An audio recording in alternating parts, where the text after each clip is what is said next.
Tayo magpapatuloy mga inibig ko at atin naman binibigyan pong pagkataon sa ating beloved Sister Marlene Turin sa kanyang pong pasalamat.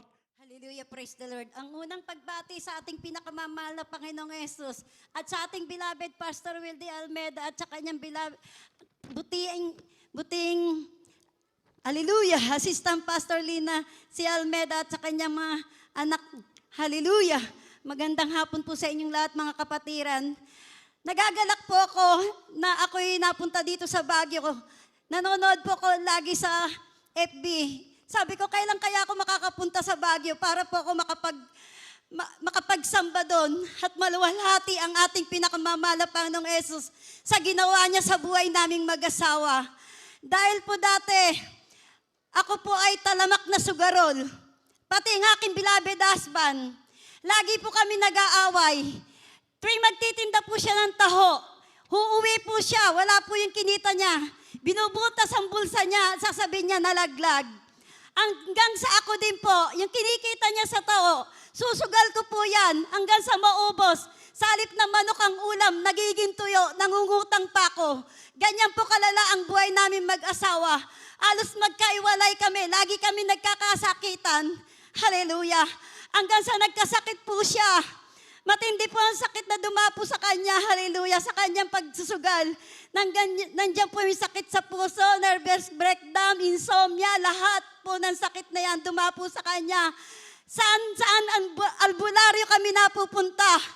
Nandiyan po yung pinaiinom siya ng oling water, pinaliliguan ng tubig, na may basbas daw po ng simbahan, bibili kami ng manok, ang manok na yan, 5. Pakakain ko sa kanya ang hita, ang iba pamimigay ko. Gagaling daw po siya, may itim pang pong manok na pinahalay. Hallelujah, ngunit walang kagalingan. Hanggang sa pinadoktor ko po siya, nagsawa po ako kakapadoktor sa kanya, umuugong ang tenga niya sa kakainom ng gamot. Nung pala, tinatawag na kami ng mahal na Panginoong Yesus sa gawain na to. Amen. Sa TV pa Hallelujah. lang. Tinatawag na kami sa Channel 13. Sabi ko, napakaganda naman itong gawain na to. Tumutulo ang luha ko. Tumataas ang balahibo ko. Sabi ko, ang ganda naman ng mga sinasabi dito sa gawain ito. Hanggang sa nagmatigas pa rin po ako. Hindi po ako dumadalo. Hanggang sa namatayan ako ng anak. Sa kakasugal ko, napabayahan ko. Hanggang sa time ng aking beloved husband, binigyan po ng kapirasong papel na leaflet. Sabi, ang Jesus Miracle Crusade ay nagpapagaling ng sakit. Binigay ko po sa kanya yan. Sabi ko, ikaw na lang ang pumunta. Ayoko pumunta. Nagsawa na ako kakapagamot sa'yo. Nagpunta po siya. Sinubukan niya. Hanggang sa time na sinubukan niya, hallelujah, hindi pa rin po siya maniwala. Hanggang sa nabalita namin, meron pong gawain sa may kawayan, doon po siya dumalo. Hanggang sa tuloy-tuloy po ang pagdalo niya. Pinagpasting niya ako na makasama ako sa gawain ito. Dahil matigas po ang puso ko. Dahil katoliko, dikandado ako ang aking magulang. Nakagis na namin nagpapapiesta. Nag-ano ng mga ribulto. Ang ganyan ang kapampangan na mahilig sa mga ribulto. Pero mula nang ako dumalo, narinig ko yung mga patotoo sa overnight. Ang ribulto daw ay hindi tamang sambahin. Dahil ang Diyos ay Espiritu. Hallelujah. Yes. Hanggang sa time na sumasama na ako, tinaas ko ang aking kamay. Hallelujah. Sabi ko, walang mawawala. Susubukan kong magpuri, magpasalamat sa mahal na Panginoon Jesus. Hanggang sa naramdaman ko ang presensya ng mahal na Panginoon. Tuluwang sipon, tuluwang luha. Sama-sama na. Hallelujah. Ang pagmamahal na Panginoon Jesus, naramdaman ko. Hanggang sa dumalo kami sa dumalo. Pinagaling po ang aking beloved husband. Hallelujah. Amen. Praise Hallelujah. the Lord. Malaki po ang pagbabago ng aking beloved husband. Hallelujah. Wala na kami makakilala sa gawain ito. Pinagpala din po kami. Dati kaming nangungupahan ng bahay. Alos palayasin po kami sa bahay. Wala kaming matiran. Sabi ko, Lord, kahit maliit lang na matitiran, bigyan nyo kami. Bakit ang mayayaman?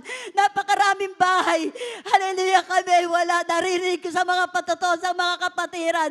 Nagkakaroon silang ng bahay. bahay na magaganda, malalaki. Bakit kami hindi magkaroon? Isang beses po nakasanla po yung lupa ng aking tiyain. Inabol po ng kapatid ko. At doon kami pinatira. Libre pa po ang gawa ng bahay namin. Amen. Praise God. Hallelujah. Ang isang himala pa po ng mahal na Panginoon na Jesus, ang aking anak na panganay. Sinundo niya ang kanyang beloved husband. Pagsundo niya po, may isang truck ng buhangin nakasunod at sa isang motor. Yung motor, ang aking anak na panganay, tricycle ang dala niya. Yung motor, nalalaman niya na mawawalan na ng preno yung truck na malaki. Umalis yung motor. Hanggang sa ang anak ko po ang nabunggo. Hallelujah, sumalpok po siya sa puno. Hanggang sa nabasag po yung harapan ng tricycle niya. Pero ang anak ko, parang may kamay daw na dinala siya doon sa gilid. Nakatulog po siya. Amen. Hallelujah. Wala pong katama-tama ang kanyang katawan. Hallelujah. Hallelujah. Ang aking apo rin po, nadisgrasya po yan. Hallelujah. Yung kanyang mata, napasukan po ng malalaking kahoy sa mata na disgrasya. Sabi ko, Lord, di ko po kaya makita ang aking beloved na apo na mabulag. Kayo na po ang bahala sa kanya. Hallelujah. Ngayon po, tinakbo po namin sa ospital. Sabi ng ospital, hindi pwedeng operahin na ganyan. Hindi pwedeng tanggalin ng kasi mababa ang dugo, bagang-baga po. Hanggang sa natanggal po yan. Anong himala ng mahal na Panginoon Jesus? Hindi po nabulag ang aking apo. Hallelujah. Oh, hallelujah. Hallelujah. Hallelujah. Maraming panghimala ang pinakikita ng mahal na Panginoon Jesus sa buhay namin mula nang kami makakilala. Dito ngayon po naging payapa ang aming pagsasama ng aking beloved husband. Wala nang away, para na lang kaming magkapatid. Kung mag-away man sandali, magkakapatid, di katulad ng dati. Talaga magkakahiwalay, nagkakasakitan pa. Totoo ang gawain ng Jesus Miracle Crusade na to. Dito ang tunay na Diyos na buhay, na nagbabago ng buhay ng tao. Wala tayong makikitang ganitong gawain. Sure. Hallelujah. Kung tutuusin po, napakalaki po ng simbahan sa aming lugar.